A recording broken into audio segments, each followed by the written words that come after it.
Single bench জানিয়েছিল Victoria হাউসের সামনেই প্রতিষ্ঠা দিবসের সভা হবে। সেখানে সভা করতে পারবে আইএসএফ। তবে বিচারপতি জয় সেনগুপ্তর রায়কে চ্যালেঞ্জ করে ডিভিশন বেঞ্চের দ্বারস্থ হয় রাজ্য। আর সেখানেই ভিক্টোরিয়া হাউসের সামনে সভা করার অনুমতি খারিজ হয়ে যায় আইএসএফ এর। শুক্রবার প্রধান বিচারপতি ডিভিশন বেঞ্চ নির্দেশ দেয় ভিক্টোরিয়া হাউসের পরিবর্তে নেতাজি ইন্ডোরেই হবে আইএসএফ এর প্রতিষ্ঠা দিবসের সভা। তবে সভা হবে সিঙ্গল বেঞ্চের নির্ধারিত সময় অনুযায়ী।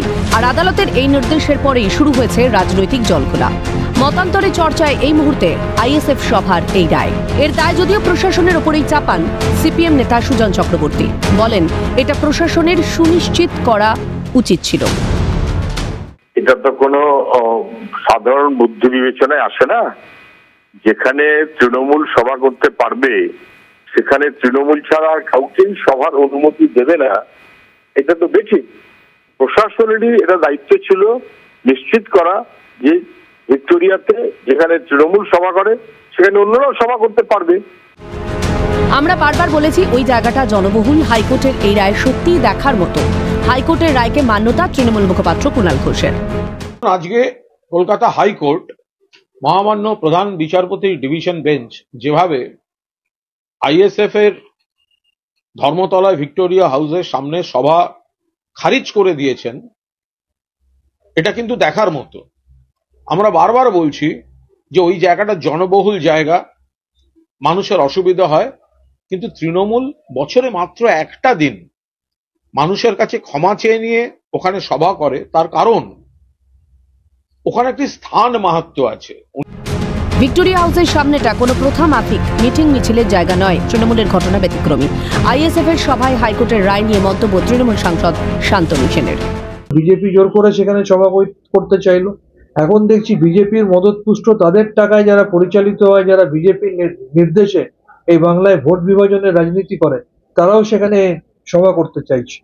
আমি মনে করি সভা করার অনুমতি দেওয়ার প্রাইমারি কাস্টোডিয়ান হচ্ছে পুলিশ। সুতরাং পুলিশ সিদ্ধান্ত নেবে কোথায় মিটিং মিছিল করতে দেবে। মহামান্য আদালত যে সিদ্ধান্ত নিয়েছে সব দিক বিচার বিবেচনা করে আমি সেটাকে সাধুবাদ জানাচ্ছি। এই রায় অত্যন্ত দুঃখজনক, সাফ জানালেন বিজেপি রাজ্য সভাপতি সুকান্ত মজুমদার।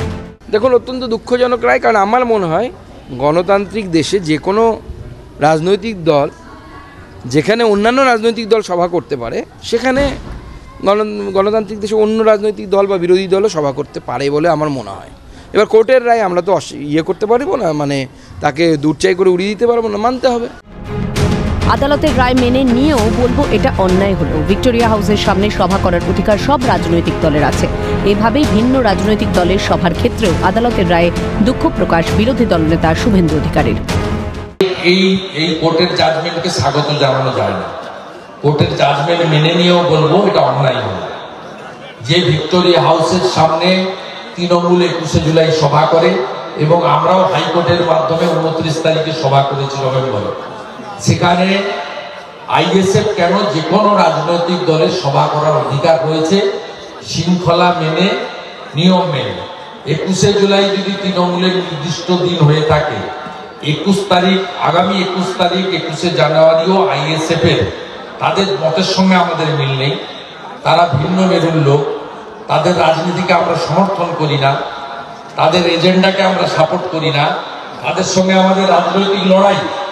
কিন্তু বহুদলীয় গণতন্ত্রে তাদেরও অধিকার আছে তাদের প্রতিষ্ঠা দিবসে রাজনৈতিক কর্মসূচি করার। ভিক্টোরিয়া হাউসের সামনে আইএসএফ এর সভার অনুমতি না দেওয়াতে আদালতের রায় মান্যতা দিলেও রাজনৈতিক মহলের বেশিরভাগেরই মত এই রায় দুঃখজনক। এখন আইএসএফ অবশেষে কোথায় সভা করে সেটাই দেখার। ক্যালকাটা নিউজ।